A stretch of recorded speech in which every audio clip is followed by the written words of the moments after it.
Bonjour à tous et bienvenue sur Envolé TV. On est ravis aujourd'hui d'accueillir Emmanuel Bernard. Emmanuel, vous êtes président de l'Association de protection et de valorisation des argiles du Velay. Vous êtes ici parce que depuis le mois d'octobre, ça y est, les argiles du Velay ont leur indication géographique. Est-ce que vous pouvez déjà nous parler un petit peu de cette association? Bien sûr. Déjà, bonjour. Oui, l'association de valorisation et de protection des argiles du Velay, c'est une association qui a été montée il y a 3 ans aujourd'hui, conjointement entre l'agglomération, enfin, des collectivités publiques territoriales que sont l'agglomération du Puy, euh, dont Velay Attractivité a quand même beaucoup aidé, le département et la région Auvergne-Rhône-Alpes, avec un conglomérat de 4 entreprises de la Haute-Loire, dans le but de valoriser et de protéger, mais j'ai souvent dit pour valoriser les argiles du bassin du Puy-en-Velay, qui ont des propriétés, des caractéristiques assez uniques sur le territoire national et dans le monde. Alors justement, vous allez nous en parler.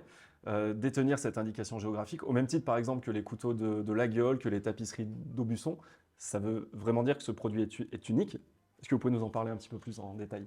Oui, moi les argiles du Velay, je les travaille depuis les années 1990, qu'on est arrivé nous sur la Haute-Loire, parce qu'on est des Lyonnais d'origine. Et on s'est rendu compte, à force de travailler les argiles, que le ressentiment et le sentiment qu'on avait faisait que cette argile était unique. Donc on a travaillé d'un point de vue structure déjà, et puis après on a travaillé d'un point de vue bienfait thérapeutique et scientifiquement prouvé. Et ayant aussi un métier d'exploitant de carrière minérale d'argile, je connais l'argile dans le monde, et on s'est rendu compte que ce qu'il y avait sur le bassin du Puy, ce qu'a hérité les gens du Puy, était assez unique. C'est de là où, avec d'autres industriels, je me suis dit, il faut qu'on fasse quelque chose et il faut qu'on protège. Une composition atypique, d'illite, de montmorillonite et de kaolinite, une absence de sable, ça c'est l'élément clé, une pureté assez incroyable du coup, et avec des vertus, on va dire entre nous, médicinales qui sont plus à démontrer aujourd'hui. Donc l'INPI, ça y est, a homologué cette indication géographique. Qu'est-ce que ça change foncièrement pour l'association du coup de protection et de valorisation et surtout pour les produits derrière qui sont commercialisés? Alors, ce que ça va changer, cette nouvelle homologation, c'est que ça met vraiment en lumière les argiles du bassin du Puy-en-Velay, bien que tout le travail qui avait été fait par les différents membres, déjà depuis maintenant une quinzaine d'années, une vingtaine d'années, où on insistait, on faisait exprès d'insister, on parlait d'argile verte du Velay et pas d'argile verte générique, mais là au moins c'est marqué, c'est officiel.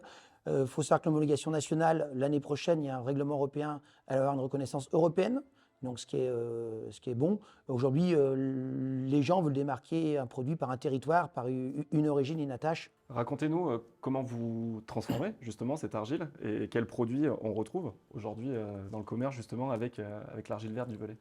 Eh ben aujourd'hui, la transformation de l'argile, on a l'avantage d'être sur une extraction, une transformation qui est assez naturelle.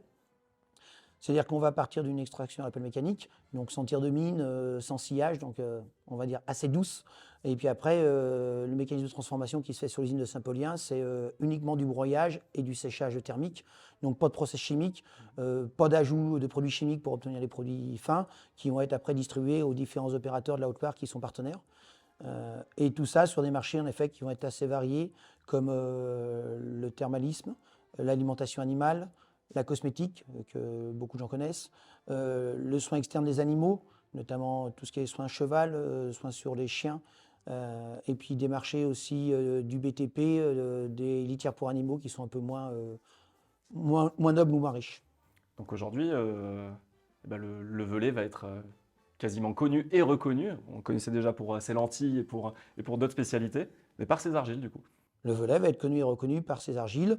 Ça l'était déjà de façon officielle parce qu'on se battait régulièrement à travers le monde pour le faire reconnaître. Et le Velay en tant que tel est connu, je vous en ai déjà parlé dans le passé aux 4 coins du monde, mais là en plus le Velay sera connu pour ses argiles essentiellement vertes, faut être honnête. Emmanuel, merci beaucoup pour toutes ces précisions. Merci. Je vous invite à rester avec nous pour justement découvrir les images de la cérémonie officielle de cette remise d'indication géographique. Merci à tous.